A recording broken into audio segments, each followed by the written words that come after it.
Louvado seja o nome do Senhor. Bendito seja o nome do Senhor. Mesmo sentado, fecha os teus olhos mais uma vez. Senhor, nós temos aqui ouvido a Tua palavra, nós temos entregado a Ti o nosso coração através das canções, nossos pensamentos, ó Pai, nossos sentimentos, procuramos expressar através do louvor.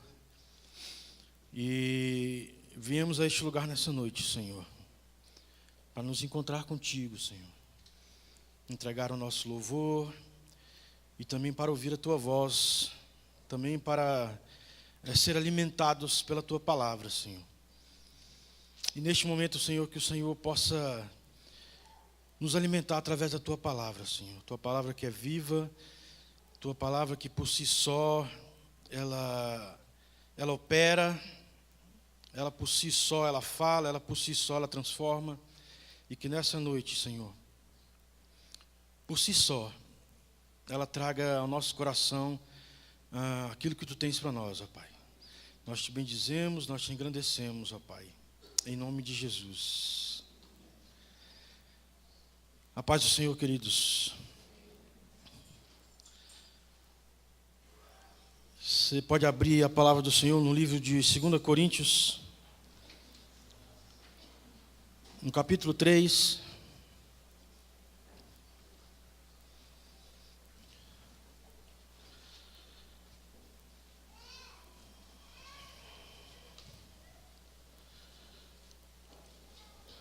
Essa mensagem que eu quero trazer ao coração e que já falou ao meu coração, eu escutei essa mensagem, essa abordagem, do pastor Luciano Subirá, pastor da comunidade Alcance em Curitiba, um dos responsáveis também pelo Ministério Orvalho.com, Ministério de Estudos Bíblicos. Falou muito ao meu coração alguns princípios, algumas verdades que têm me feito crescer na presença do Senhor em minha caminhada, que tem me ajudado muito espiritualmente, ministerialmente.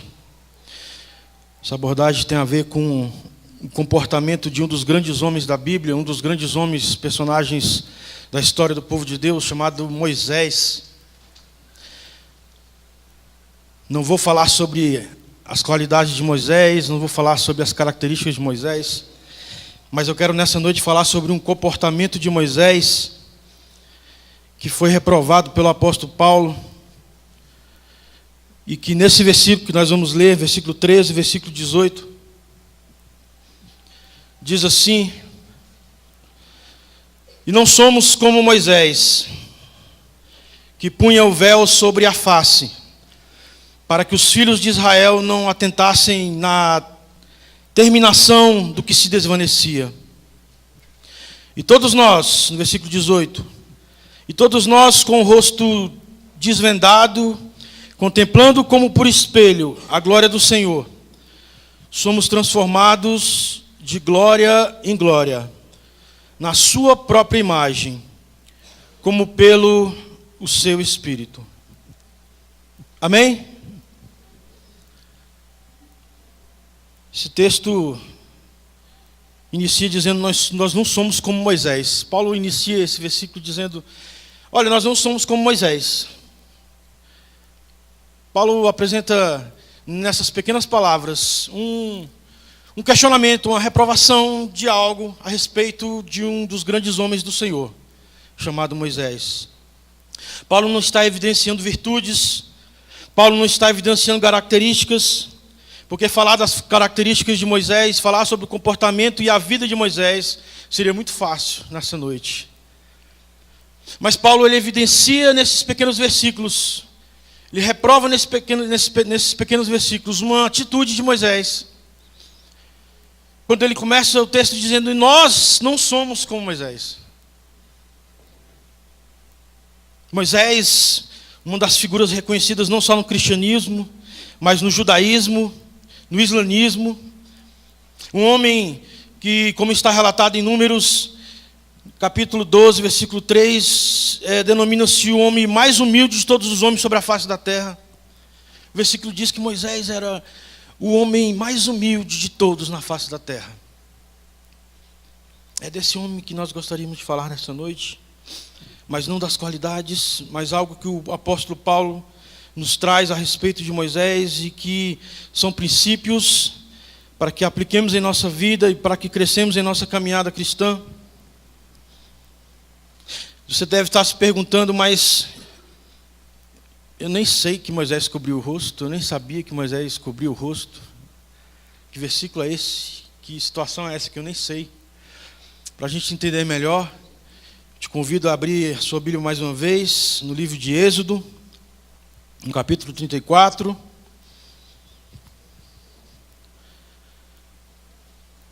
Vamos entender melhor por que Moisés cobria o rosto. Por que dessas palavras de Paulo, escrevendo a Coríntios? Durante muito tempo eu pensei que Moisés ele havia colocado um véu sobre o rosto para que as pessoas não tivessem um contato direto com a glória de Deus que refletia em teu rosto. Pensei assim durante muito tempo, para que eles não vissem a glória.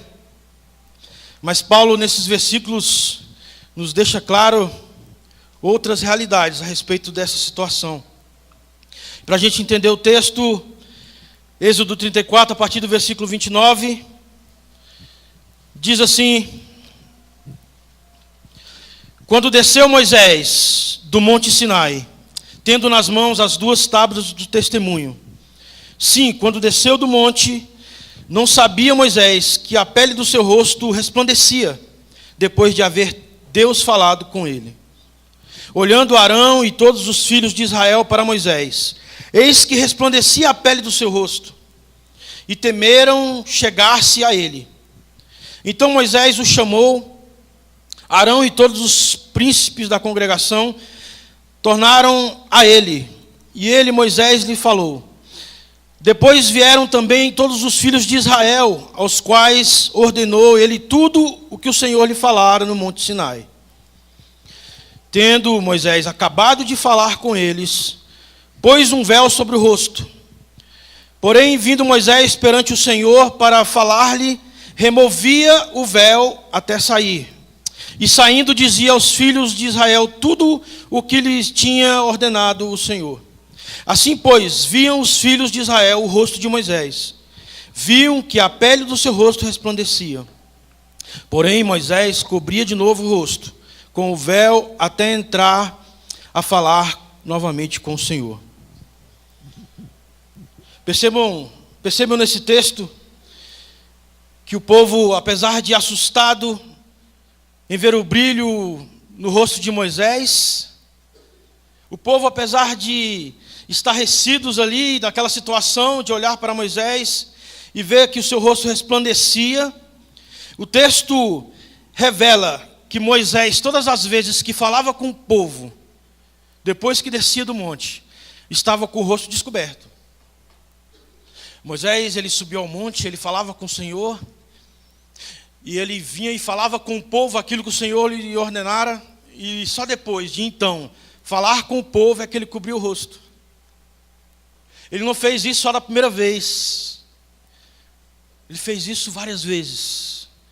Ele subia ao monte, falava com o Senhor, seu rosto resplandecia. Ele vinha, falava com o povo, com o rosto nu, e ele cobria o rosto depois.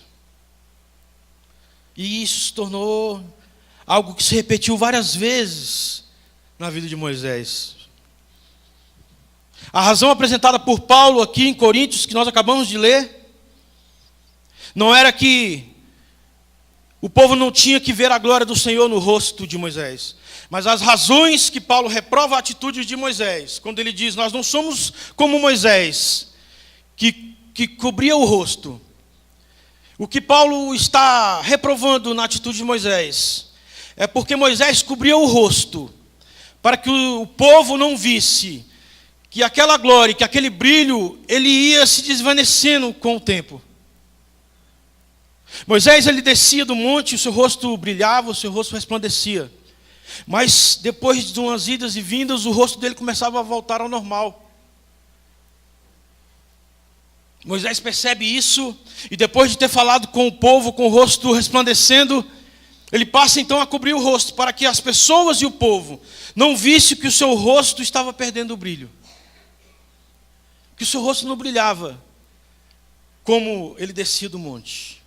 Que aos poucos aquele brilho, que aos poucos aquele reflexo da glória de Deus no seu rosto ia se desvanecendo.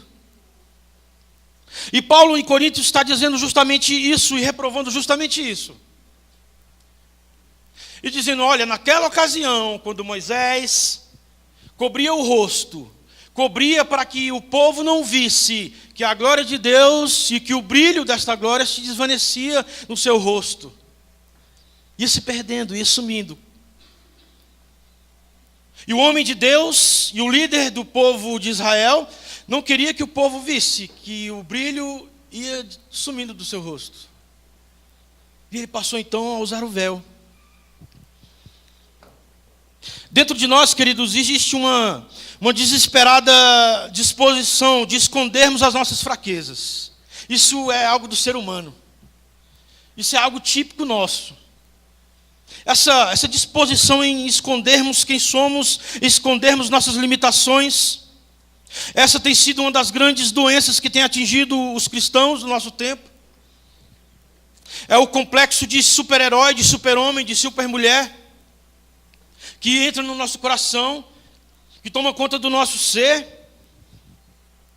Quando nós estamos cheios da glória do Senhor, e aí eu quero que você entenda muito o que é ser cheio da glória do Senhor, o que é a glória do Senhor. A glória do Senhor não se trata de algo material, não se trata de algo de estético. A glória do Senhor não é algo estético, não é uma maquiagem. A glória do Senhor não é algo palpável. A glória do Senhor tem a ver com o caráter, com aquilo que emana do caráter de Deus e de tudo que Ele é. Se nós, como homens, glorificamos a Deus, é porque através de nós, a glória de Deus é manifesta. Através de quê? Através dos atributos de Deus que estão em nós. Através do amor de Deus em nós. Através da justiça de Deus em nós. Através do perdão. Amor, perdão, justiça, bondade. Atributos do Senhor. Que revelam a glória dEle através de nós. Quando isso reflete em nós. Quando o nosso caráter passa a ser um caráter de amor. Quando o amor passa a ser uma das nossas características como cristão. Quando a justiça e o perdão passam a ser atributos meus. Não propriamente dito, mas do Senhor em mim. Coisas que são do Senhor, mas que podem ser vistas em nós. Em 2 Coríntios, no capítulo 4, versículo 7, Paulo ele diz que nós somos vasos de barro que contêm a glória do Senhor. Nós somos os vasos de barro que comportam a glória do Senhor. Nós somos homens e mulheres que comportam a glória do Senhor. A glória do Senhor é manifesta em nós através dos atributos dele. Eu não perdoo porque eu sou bom. Eu não faço justiça porque eu sou bom. Não, eu não amo porque eu sou bom. Eu amo porque isso é uma característica de Deus em mim. Eu busco a justiça não porque eu sou um homem justo, mas porque a justiça de Deus está em mim. Eu perdoo não porque eu sou melhor do que qualquer um. Você perdoa não é porque você é a melhor pessoa do mundo. Você perdoa porque é a característica de Deus. É a glória de Deus na tua vida que faz você perdoar alguém. E através desses atributos, através dessas características que nós refletimos, as pessoas e o mundo veem a glória de Deus.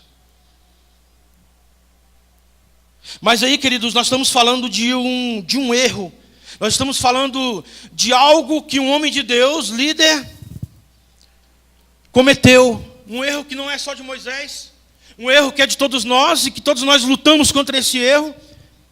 Que é quando nós não refletimos a glória de Deus, quando nós não temos em nós a glória de Deus, quando nós não temos os atributos de Deus em nós, quando nós não refletimos esses atributos em nós, mas nós queremos que as pessoas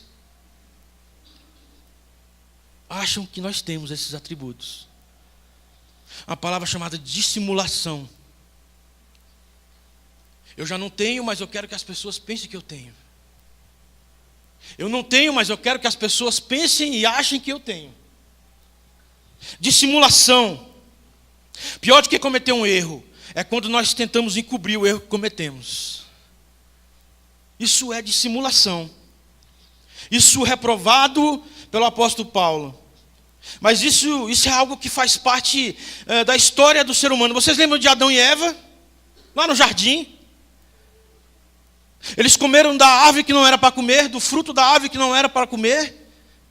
E a palavra diz que o Senhor descia ao jardim, toda na viração do dia. E no dia que ele desceu, na viração do dia, para falar com o homem, depois que o homem e a mulher comeram do fruto, e eles ouviram que o Senhor passeava no jardim, o que eles fizeram, queridos? Eles se esconderam. Eles se esconderam. Nós não queremos que o Senhor nos veja.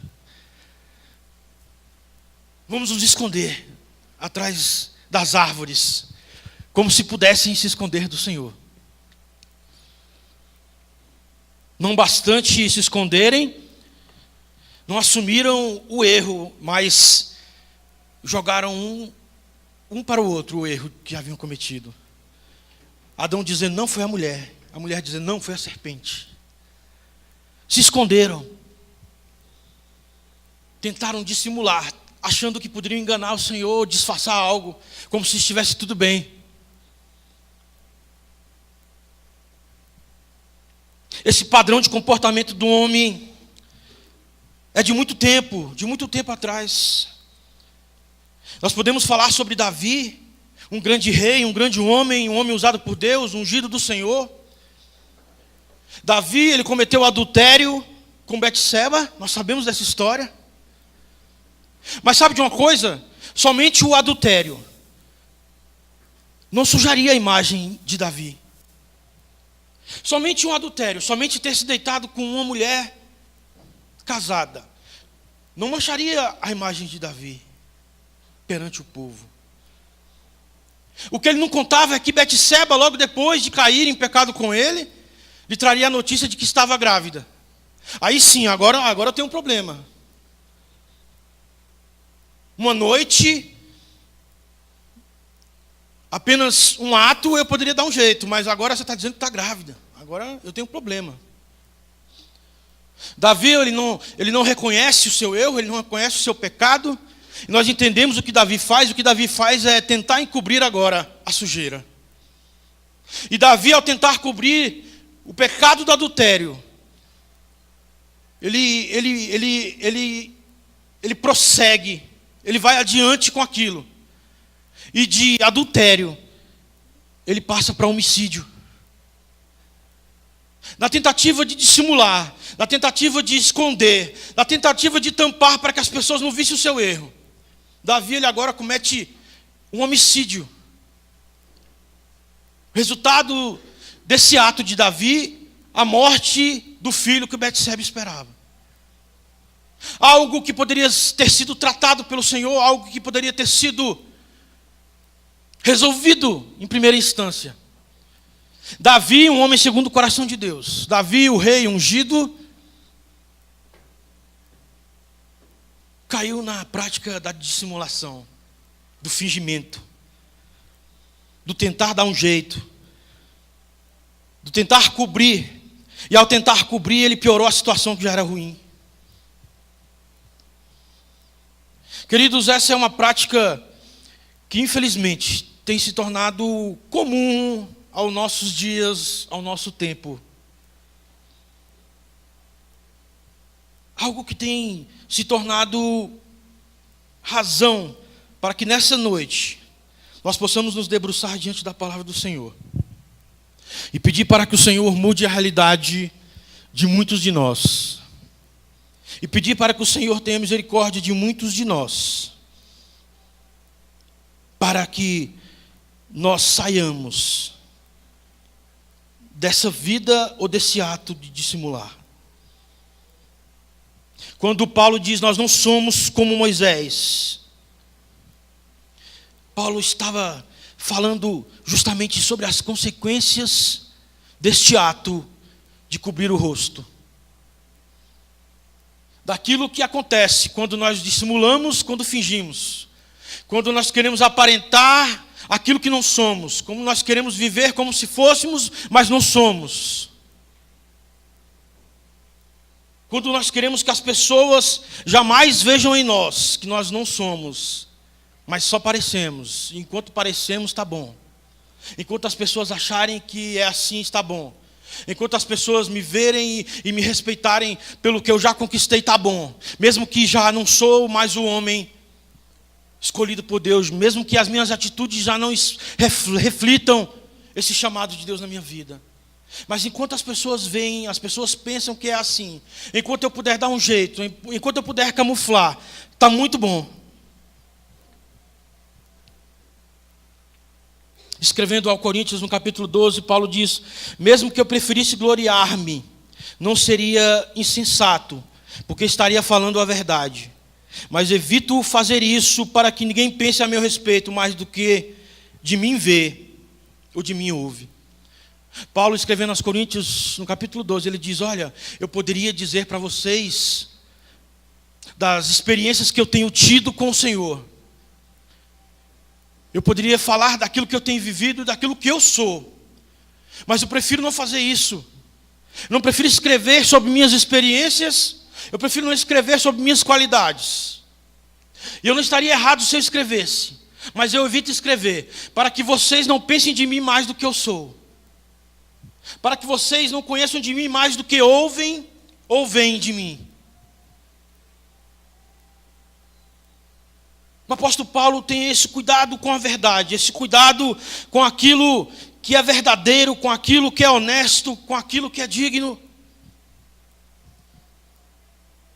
Paulo está dizendo: olha, bem diferente de Moisés,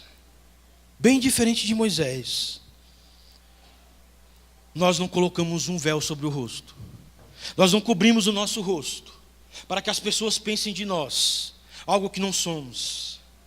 Nós não cobrimos o rosto para que o mundo veja em nós algo que não existe por trás dos panos. Nós não fazemos isso. Pelo contrário, Paulo ele valoriza o princípio da verdade. E é por isso que nessa noite eu trago ao seu coração e te encorajo a assumir esse papel de honestidade consigo mesmo. A assumir esse papel de honestidade diante de Deus, como cristão. A assumir essa posição que Paulo assumiu na sua vida.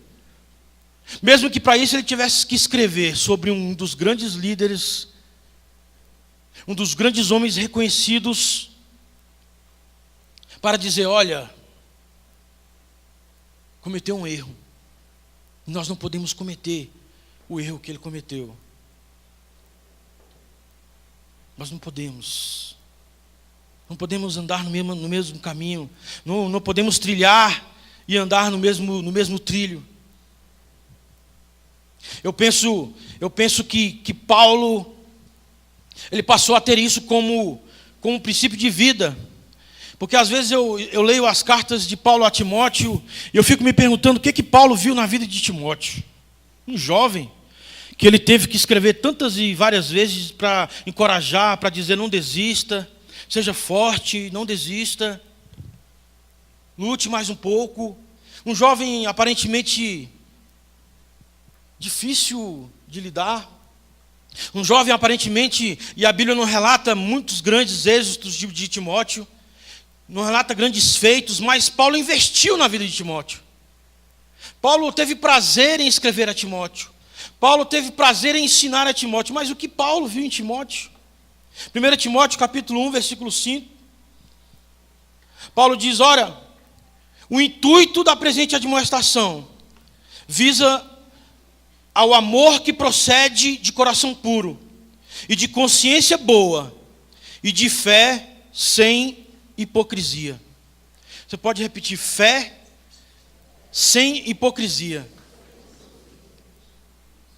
Um dos motivos que fez Paulo se identificar tanto com Timóteo era que, apesar de jovem, Timóteo trazia em si uma das características que Paulo prezava muito, que era uma fé não fingida. Uma fé sem fingimento. Um coração e uma consciência pura. Em 2 Timóteo, ele diz, trazendo à memória a fé não fingida que há em ti, a qual primeiro em tua avó Lóide e depois em tua mãe Eunice, eu estou certo de que também habita em ti. Paulo tinha certeza e via, através da vida de Timóteo, uma fé genuína. Ele identificou-se com Timóteo justamente por causa disso. Esse jovem tem uma fé não fingida. Esse jovem não usa um véu. Esse jovem não cobre o seu rosto. Esse jovem não é dissimulado. As consequências daqueles que cobrem o rosto, a consequência daqueles que dissimulam. 2 Coríntios, abra por favor, capítulo 3, versículo 14. Paulo falando sobre as consequências desse ato de cobrir o rosto, de dissimular, dessa fé fingida.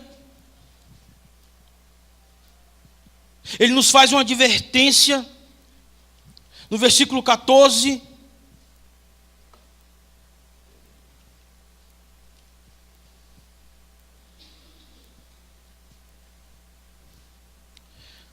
Ao 16 ele diz assim, mas os sentidos deles se embotaram.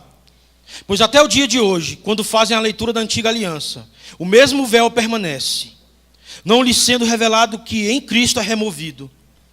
Mas até hoje, quando é lido Moisés, o véu está posto sobre o coração deles. Quando, porém, algum deles se converte ao Senhor, o véu lhe é retirado. Uma das consequências do cristão cometer o ato da dissimulação, do fingimento, é que com certeza isso não vai ficar só com você. É que com certeza você vai passar esse tipo de ato e você vai passar esse tipo de ação para as pessoas que convivem com você. As pessoas que convivem com você passarão então a ter a mesma visão que a tua. Passarão a agir como você age. Paulo está dizendo nesses versículos que aqueles seguidores de Moisés, até aquele dia, e Paulo escreveu isso 1500 anos depois de Moisés, 1500 anos depois, ainda tinham em seus corações o mesmo véu, como se o véu que Moisés usava para cobrir o rosto. Paulo está dizendo, o coração desses homens se embotaram, porque eles entraram, porque eles aprenderam essa prática. E até hoje, quando se lê Moisés, eles ainda têm um véu sobre o coração. Não entenderam que quando se convertem, Jesus arranca esse véu. O Evangelho arranca esse véu. O Evangelho arranca essa máscara que é colocada sobre o rosto daqueles que têm uma fé fingida ou não autêntica. Essa é uma das consequências daqueles que vivem na dissimulação. Ensinar filhos, discipular, ensinar os seus discipulados. Aqueles que são líderes de ministérios, que vivem nessa vida, nessa prática da dissimulação, vão ensinar para aqueles que são seus liderados a fazer a mesma coisa, a dissimularem, a mentir, a fazer de conta que é, mas não é, a viverem como se fosse, mas não são, a deixar que as pessoas pensem que nós somos, mas elas não sabem, porque nós temos um véu sobre o nosso rosto, sobre o nosso coração, como aqueles homens tinham, como aqueles discípulos de Moisés tinham. O mesmo véu permanece até hoje. O mesmo véu permanece até hoje. Nós estamos vivendo em um tempo, querido, em que nós temos que deixar que o Evangelho nos transforme. Nós temos que, nos mínimos detalhes, mostrar a essência de Deus em nós. Nós temos que, nos mínimos detalhes da nossa vida, mostrar a glória do Senhor através da nossa vida. Deixar que a glória do Senhor reflita no nosso caráter, nas nossas ações, para que as pessoas possam ver em nós o brilho da glória do Senhor, como viam no rosto de Moisés, quando ele descia do monte. É tempo de nós voltarmos a brilhar. É tempo de nós voltarmos a mostrar as características, os atributos de Deus em nós. É tempo de, como filhos do Senhor, nós vivermos como Ele nos ensinou. Nós mostrarmos aquilo que Ele mostrou para o mundo. Arrancarmos os nossos véus. Deixar de encobrir nossas fraquezas e nossas limitações. Vivemos um tempo em que, se nós não tomarmos uma atitude como essa, nós jamais poderemos agradar ao Senhor. Jamais poderemos agradar ao Senhor, enquanto o véu estiver sobre o nosso coração. Nós jamais poderemos ter acesso ao Pai, enquanto o véu estiver sobre o nosso coração. É preciso nós deixarmos e mostrarmos as nossas fraquezas ao Senhor, nossas limitações ao Senhor, para que Ele, na tua bondade, nos transforme, nos cure, nos torne pessoas diferentes. Versículo 3, versículo 18 do capítulo 3 diz: e todos nós, com o rosto desvendado, você pode ler essa primeira parte? Todos nós, com o rosto desvendado, contemplando como por espelho a glória do Senhor, somos transformados. Nós só somos transformados quando nós retiramos o véu. Nós só somos transformados quando estamos com o nosso rosto desvendado, querido. Nós ministramos aqui sobre transformação. Nós ministramos aqui sobre a bênção de Deus na tua vida. Nós ministramos a salvação. Nós ministramos aqui as bênçãos do Senhor. Mas sabe de uma coisa? Ela não vai acontecer enquanto nós não nos mostrarmos ao Senhor. Enquanto nós não tirarmos o véu que está sobre o nosso coração. Enquanto nós não tivermos uma conversa sincera com o Senhor. Enquanto nós não reconhecermos diante dEle nossas fraquezas e diante uns dos outros as nossas fraquezas. É isso que Paulo está chamando a atenção.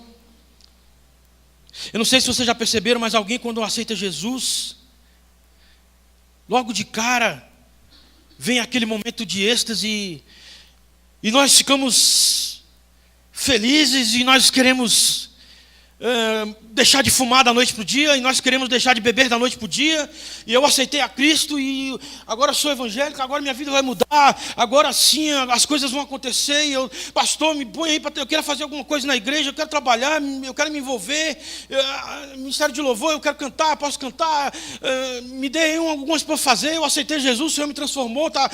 Eu quero servir, eu quero buscar, pastor, vamos marcar o gabinete, porque eu quero aprender mais a Bíblia.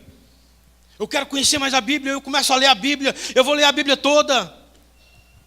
Nós temos essa intensidade quando nos convertemos, essa intensidade faz parte dessa transformação inicial da nossa conversão. Mas eu não sei se vocês percebem também que durante a caminhada, que após a conversão, algum tempo depois, a nossa empolgação, a nossa vontade de servir, a nossa vontade de mostrar para as pessoas que nós estamos mudando vai diminuindo. Vai diminuindo. Eu já não procuro tanto assim as pessoas para dizer, eu estou aí à vontade para servir. Eu já não procuro mais tanto o pastor para dizer, eu quero conhecer mais a Bíblia. Eu já deixo de procurar os irmãos e deixo de me envolver.